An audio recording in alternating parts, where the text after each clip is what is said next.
This week on Splat Picks. I actually looked at the wrong game. I looked at Bulls Clippers, and I thought that was going to be an easy one, but this is a little bit tougher. So So Houston's literally the hottest team in basketball right now.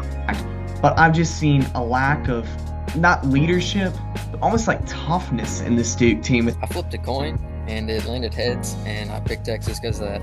Yo, what's good, Splat Nation? Splat Pigs boys back with is this episode 9 now? 9 or I 10? think we've Which gotten one? to episode 9 now. Nice. It's been what? That's 2 whole months of recording. Super Yeah, fun. roughly. That's huge. Oh yeah. Big week in sports this week. So let's get into our guests. Willis, how about you introduce yourself?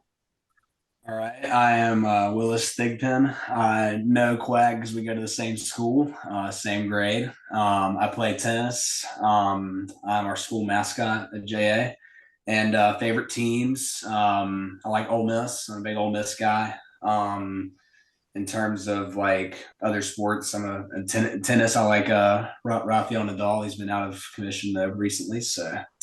But other sports that I look at like I don't really look at much of like. I mean, I'm going to start to preface this. I'm not a big NBA guy, Same. or anything like that. So I just kind of base my picks off of like how I'm feeling. So, but yeah, that's pretty much it. Sweet. Let's get into it. Start off with Kansas at Houston. Number 14 Kansas at number 1 Houston. Willis, how about you give us your pick first? All right. So after looking at both teams' records and looking at how Houston's been stacking up this year, they did lose to Kansas. That's one of their only 3 losses this year. But I think that Houston at home, it's going to be really hard to beat them. So I got Houston. I agree. Every time we're on the show, I talk about the home team. Houston lost at Kansas. This is at Houston, though. And Houston's literally the hottest team in basketball right now. So give me the Cougars. I like that. Yeah, no, couldn't agree with y'all anymore. Obviously, the four of us are all going with Houston. We all believe in them. But we've really seen Kansas struggle on the road. They have a 3-6 record away. And last week, I was heartbroken when they lost to Baylor in Waco. So obviously, I'm not going to pick them again. And Houston's defense is just lights out, to say the least. And I've seen them play. They beat Baylor a couple weeks ago. Their defense is, I mean, it is so hard to play against Houston. I watched a YouTube video on how their defense works, and it's really just intricate and it's tough. And especially at Houston, I think that's part of the reason Kansas won earlier is it was at home. This Kansas team, quite frankly, sucks on the road. So I don't think Hunter Dickinson and the boys are doing anything when they go and face up against the Houston Cougars. I look at this matchup and I just think it's really hard to beat a team twice. And Houston's just favored by a lot. Like it's just going to be hard for Kansas to come in, like James said, with their defense. I think that the money line on this one's correct. Houston's just going to dominate. So just give me Houston. Sweet. James mentioned Baylor. He made sure we did not cover Baylor this week because he is like 0-6, 0-5 when picking Baylor. So yeah, that one is on the splat ban list for a couple weeks. It sounds like. But let's get into the next game. Some bigger rivalry games. I mean, Kentucky at Tennessee.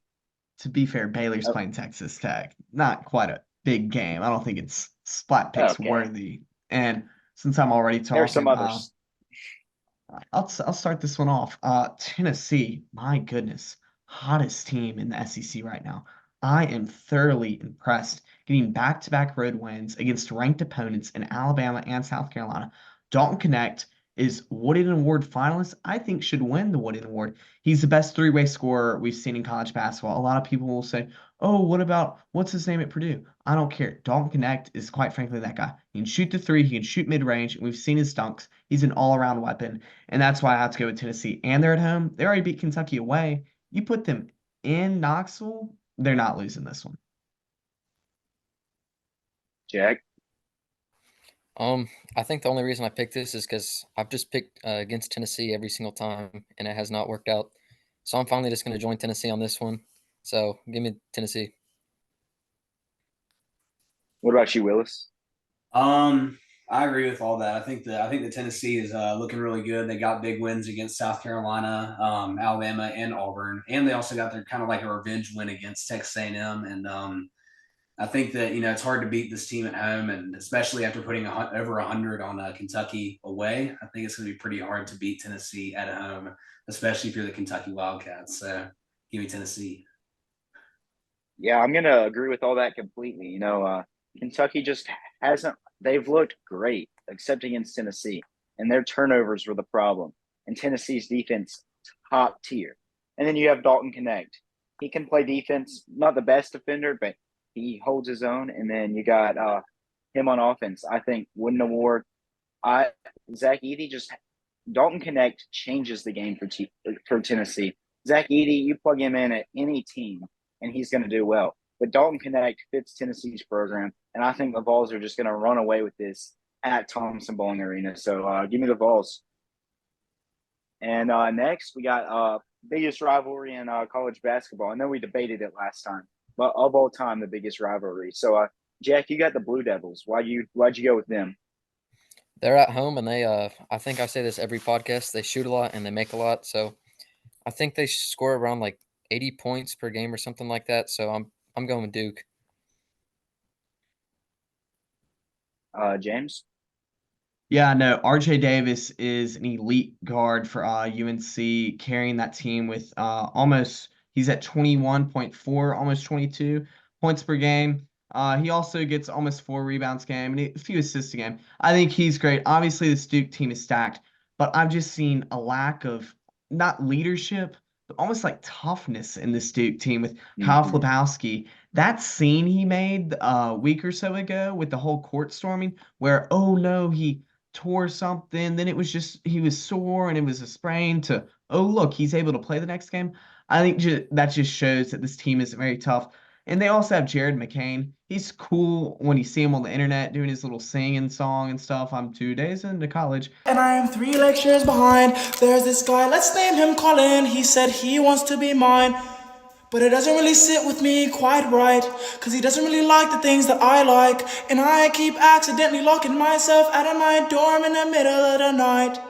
But I want a team that goes up against those Cameron Crazies in Duke, and they're gonna do that little shh. They're gonna put them to bed, just like when Coach K retired. They're gonna put them to sleep, and that's why I'm taking the UNC Tar Heels. Yeah, I agree completely. Ray J. Davis, Armando Bacot, or however you say his name. I just think UNC's the more well-rounded team. They've already shown they can beat Duke once. I mean, the Cameron Crazies, they're crazy. They can get to your head. I just think this UNC team is better coached, and the Tar Heels are going to pull it off. Willis? Yeah, I like that. I like all the stuff that was said. I looked at this game and I looked at the rivalry. I looked at all the factors of Duke being the home team. Maybe North Carolina hasn't had like the greatest build up to this game, like that they probably have wanted. But I think the fact that it's a rivalry game could, in some ways, give North Carolina an edge. They come in there kind of feeling like a little bit of an underdog. Duke's favored by 4.5, which I thought was a little bit crazy. So I kind of like North Carolina here. They might come in with an edge, and they might surprise Duke a little bit, and it's going to be a good game though. Now, before we move on, I'm sorry, Drew, you go. No, go. All right, before we move on, I'm curious, do any of y'all think that one of these teams can make a serious push in the tournament? I feel like personally they're ranked so high a lot because of just their legacy as teams. I think they're good teams. They're definitely Sweet 16 teams, unless some random team beats them, which is more than likely. I mean, not more than likely, but it's likely. Like, it's happened. We've seen it before. But I don't see either of these teams as being national champions. I don't think they're good enough to reach that. Yeah, no, I really liked what you said with the rankings. They get a lot of love because of their name, and I think this UNC team genuinely is a good team and is better than Duke. But you're giving them a 7 and Duke a 9 when they both have 6 losses, and Duke especially. Who do they lose to? Wake Forest? That's just that's being a blue loss. blood. You can't lose to Wake Forest unless they have Tim Duncan. Then I'll let it slide. All right. Next game then. Yeah. Good. No. All right. All the boys agree that Texas is beating Oklahoma. So what do y'all have to say about it? Moody Center is a fantastic environment when you're the home team. so for Texas. But it's going to be harsh with those Oklahoma boys. I mean, we see every year with the Red River rivalry for football, like how much these two fan bases hate each other, and it's just going to continue when they go into the SEC. I don't see like Texas losing this one in Austin. Dylan DeSue is leading the way for this Texas team with 16.8 points per game and 5 rebounds a game. And they also have guys like Max Abams or Abams, I don't know how you say it, who's also a really high scorer. But and then they have the glue guy, one of my favorite players, Brock Cunningham. Everyone told him, "Hey, you're not going to play. Hey, you're not going to do well." And he beat the odds, and now he's finally getting the respect he deserves, especially last season. So I think they'll win this one at home. They lost to Oklahoma, I believe, earlier in the year. And so it's just kind of they're going to split the season. Yep, I agree. Home team. That's all I got to say. Horns down, but I think they're going to win. Oklahoma, I feel like even if they're the better team, it's at Texas, which I think is all that matters because these teams are they're both unranked, but they're still good teams. So I think that home court advantage for the Longhorns is going to take them to victory here. Who's next? Willis, you want it? Yeah. I looked at this game kind of the same. I looked at UNC Duke. I kind of just saw the records a little bit, and I looked at like they were both had around the same. And I looked at like the past couple of months with games, and I kind of noticed that like a bunch of Texas's wins were they were close wins, but there were some good wins. But the one win that I saw that was really good was when they beat Oklahoma on the road 75-60. It's a pretty dang good win away. So I think that you get the home court advantage, especially in a rivalry game like this. I know that I said that UNC might come in with a little bit of a chip on their shoulder, but I like Texas at home on this one. I think that this is a good win for Texas. Well, Willis, good ball knowledge. You can clearly tell the little I prepared for this week because I just misspoke and said Texas had lost to Oklahoma. So good stuff right there, Willis. Proud of that one. Jack, why don't you explain why you picked Texas versus Oklahoma? I flipped a coin and it landed heads, and I picked Texas because of that. I came in thinking I think I picked Oklahoma at the start. Then I just kind of went 50-50 back and forth, flipped a coin into Texas. Can't go back on a coin flip. So that's why I'm with Texas. Valid. Very valid. I hope it is Texas, just for the coin's sake, and for my sake, better percentage. So sticking with some not college basketball, with basketball in general, getting into some NBA action. Bucks at Clippers. We're finally split. It's been 3-1 or 4-0 on all of these. So Willis, what you got with the Bucks here? Kind of like I prefaced the podcast, I'm not a big NBA guy. I don't watch the NBA that much, but I think I look at the Bucks and I'm just like, you know what, let's just go with it on this one. It's almost like a coin flip, sort of. I actually looked at the wrong game. I looked at Bulls Clippers, and I thought that was going to be an easy one, but this is a little bit tougher, so I'm going with the Bucks in this one. Since I have the Bucks too, I'll go ahead and go off of that. The Bucks are the better scoring team overall, like points per game wise, by like 10 points or something, and they have the better record. It's only by a game, but I love my boy Giannis, the Greek freak. I think he's going to carry the Bucks to a win over the Clippers. I gotta disagree with y'all. Something's gotta give, and I think this is the game where we're finally gonna split. It's another revenge game for Doc Rivers and Pat Bev. I feel like every game at this point for the rest of the season for Patrick Beverly is a revenge game. We've already covered one, but I really think the Clippers spoil it. Kawhi is the cornerstone of that team, and the Bucks are still missing Chris Middleton, and Dame was questionable for tonight's game against the Lakers with a rib contusion, I believe. I believe he's playing there. But Kawhi is a defensive mastermind. We've seen him lock up prime heat LeBron, and obviously it hasn't slowed down. They're going to be missing Russell Westbrook, but I don't think that's as big as the Bucks missing Chris Middleton. And so I think the Clippers at home are going to spoil Pat Bev and Doc Rivers reunion. I look at this as Kawhi at home. Pretty hard to beat right there. I don't watch NBA a lot like Willis, but home team advantage is certainly a thing. So that's what I kind of picked off right there. Yeah, you're taking my motto. Yeah. No, I love Yeah, Kawhi at home. He's going to lock up Giannis, and then you got Paul George on Dame, and that's it. That's if Dame is at his maximum minutes. I think he'll be at limited minutes because of that rib contusion. Obviously, playoffs mean more than regular season, and I don't think they want to risk it. that's Jack, you mentioned the home team. I just feel like home team in the NBA is so much different than in college, just because those college fans are so much more loyal to their teams. Whereas I feel like most NBA fans are kind of leisurely casual fans. So, but I mean, I don't blame you going with the home team. There's always that Home team's still advantage. home But team though. You can't take I away the know, home I team. know. Yeah. Should we get I into every? Before Go, we James. go, I want to just speak on the home team with the NBA. I think part of the problem with professional sports versus college sports is they're making it almost where the average fan can't go. I mean, you look at the 80s or 90s, and the average fan could go to a game and they could go see their favorite players. And now, especially with this LA market, the tickets are just outrageous that the average person just can't go and enjoy their favorite team. They're stuck watching on the TV if they can pay for the up-team fees and subscriptions to watch their team. So I think that's really a problem plaguing the NBA. And this is a regular season game. It's not even postseason. And the ticket prices are still going to be through the roof. Yeah. All right. So should we get into everybody's favorite golfer, the Arnold Palmer Invitational? Let's get into it. You know, it's pretty competitive right now. There's 16 people tied for top 10. I know it doesn't make sense, but there's like 6 people tied for 10th place or whatever. So 16 people in top 10 within 3 strokes of the lead. So this one personally was hard for me because there were really so many options that we could have gone with. So 2 of us have Scotty. One of us has what's his name? I have Hideki Matsuyama, and then Willis, Wyndham you Clark. got my boy Wyndham Clark. Oh yeah. So Willis, how about you go first? Yeah, so for the greater part of today, I was actually watching the Invitational, looking at different like players and looking how they were striking the ball.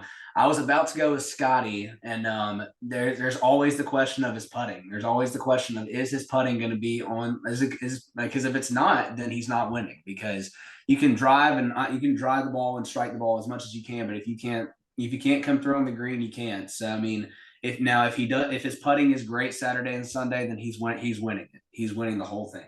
But I think that Wyndham Clark showed a great round today. He kind of snuck up last minute, and on one of the later rounds today, I saw him. He was putting well. He was striking the ball really well, and if he keeps it up, he has a great shot of winning this thing. So I did say, like, I did have in my notes to look out for Scotty. Shane Lowry was also a good one today. He kind of he started out big today, and he kind of fell off near the end. Harmon was another one to look out for. Zalatoris had a good round today, and Matsuyama was another one I was looking at as well. He's been atop the leaderboard the entire weekend. So I mean, if any of 3 of these guys keep their form, they should see the trophy in their hands. And I'm gonna go with Wyndham this weekend. You talked about some of the putting before the show, and how you don't like some of the putting. You want to get into some of that? Oh yeah, okay. So so Zalatoris was one of the guys I mentioned. This guy has the broomstick putting where he puts his shoulder on the shaft and he does a little broomstick type move. I don't like that because I feel like it's almost a cheating way to have your eye completely over the ball like that. But if you look at like some of these other guys, I mean, like that's just a technique that certain people use. But I mean, all three of these guys on the board have some good has some really good games, and but I'm interested to see how much the leaderboard is going to change probably tomorrow. I think tomorrow is a pivotal day. If like I said, if Scheffler putts well, the title is his, and that's done and done. But I think it's going to ultimately go to Wyndham Clark this weekend. Jack, what you got here? I don't know No, anything I'm waiting. about golf. I just looked at who was favored and I just picked Scotty. So that's why I'm going with Scotty. And obviously, I mean, James was also picking Scotty. Scotty's must be pretty good. Obviously, Willis had him on his radar. So I'm going Scotty. You know James, what you got with Scotty? For the little bit of golf that Jack knows, at least he knows who's going to win this. Also, Body Armor, this is the same color as the college Scotty went to, Texas. So Body Armor, please sponsor us. I love you. I drink you probably every podcast now. But Scotty's tied for first going into Saturday. He had one of the better days of golfers. I think Wyndham Clark was one of the few at the top of the leaderboard who shot 600 compared to Scotty's 500. Yeah, and Willis, I mean, you hit it right. I mean, nail to the coffin right there with Scotty's putting. Normally, Scotty's worst day of the week is on Saturdays, but I really think he putts well. He has an excellent shot at winning this. He did excellent today with 67, and he got an eagle on the 12th. So that's super impressive. He's playing lights out. He's going to keep this momentum going into Saturday and Sunday. And you know what they say? You drive for show, but you putt for dough. And that's why I'm picking Scotty Scheffler. All right, James. Yep, and that's where you just ruined your entire argument. Scotty Scheffler is 148th in the world in strokes gained while putting. Tomorrow, like 30-mile-an-hour winds down in Florida. He's not going to be able to putt. Just like you said, he has a bad round almost every Saturday. That's his worst round of a tournament. He's just not – he's going to fall off. He's going to be like tied 15, tied 20, and just not within striking distance of that top three where we're getting us points. That's why I got my boy Hideki Matsuyama, He's so consistent. We saw him win at the Masters. He's just the better golfer all around. Not better golfer. This tournament is playing better to his needs. And Scotty was the easy answer here, going 500 today. But Matsuyama at a 2-under, that's sneaky. He's coming in and winning it. Now You know why Scotty's the easy answer? Because he's gonna the win. right answer. He's the right answer. And he is the world number one. I mean, it's kind of hard to think. World number one. Number one with irons, number one with driving. His driving accuracy for this tournament is 100% right now. He has one bogey. His putt 148 is not good. 148 in strokes gained on putting. That is all you need to know. Right now he's two-putting. Right now he's two-putting. You two-putt, you're getting par every time. You two-putt, you're getting par every time. And but his iron play, a tournament. Because his iron play and his drive gets him there before the other guys. His drive and his iron play gets him to the green before the other guys. You don't even have to putt every single time. You can get a hole in two or hole in one. Chip it in. Come on. Yeah, Jack. Yeah, good stuff, Jack. I will say this about putting. One player to watch out for maybe is Victor Hovland. He's always a little sneaky coming into Saturday and Sunday. We've seen it. Saw it last year at the FedEx Cup when that tournament he played lights out completely. But you look at his Saturday and Sunday round, it's just solid putting. I think that talk about a short game. He is really putting for the dough, Quag. So I think that. If Victor Hovland gets hot off the tee and he doesn't have any errant drives at all, then you can watch for him to be a sneaky little competitor that's going to come in there and just maybe even take the entire thing. He was the guy if I didn't pick Scotty. He was the guy if I didn't pick Scotty, I'd go with Hovland. He's due. Sure. That's my other sneaky competitor was Justin Thomas. Shout out Skittles out in Nashville, Gallatin. I went with Hideki as much as you insisted on Justin Thomas, but I just don't think 3 strokes back. Thomas has been putting well. I just don't. He's too up and down to win this thing or get a podium finish. But I feel like if he puts a good round together Saturday, he's one of those sneaky guys from 3 strokes back who we can see at the top of the leaderboard tomorrow. So any other remarks? Any other closing remarks before we end the show? We have a website out now, www.splatsportsnetwork.com. Go check it out. We're going to have blogs on there. We have all of our contact information on there. Just some fun photos on there from the team, and then some information about upcoming stuff like merch, different things for March Madness, all that cool stuff, and then some different videos coming out. Hopefully we have a Splat Chats coming out next week. I think the Splat Sports Network people are going to get one of those. And then we'll be back instead of next Friday. We'll be back next Sunday right after the selection show for our beginning of March Madness episode. So be on the lookout for that. Anything else I'm missing? Not really. That's what I was going to say is we'll sadly not be able to be with y'all next week. We are going to release. That's the end of the SEC, ACC, and all those big conference championship tournaments. So we will release kind of our picks for that, but no episode to go along with it. But we'll see y'all in 2 weeks. No, a week and a half. Yep. As always, body armor, please sponsor us. And Jesus loves y'all. Hope y'all have a great long week without us. And we'll see y'all next time. Yeah, and thanks for joining us, Willis. It was, Yes, thank I you, enjoyed Willis. this. I could be here. It's great. All right. Awesome. Yep. See y'all next week. See ya.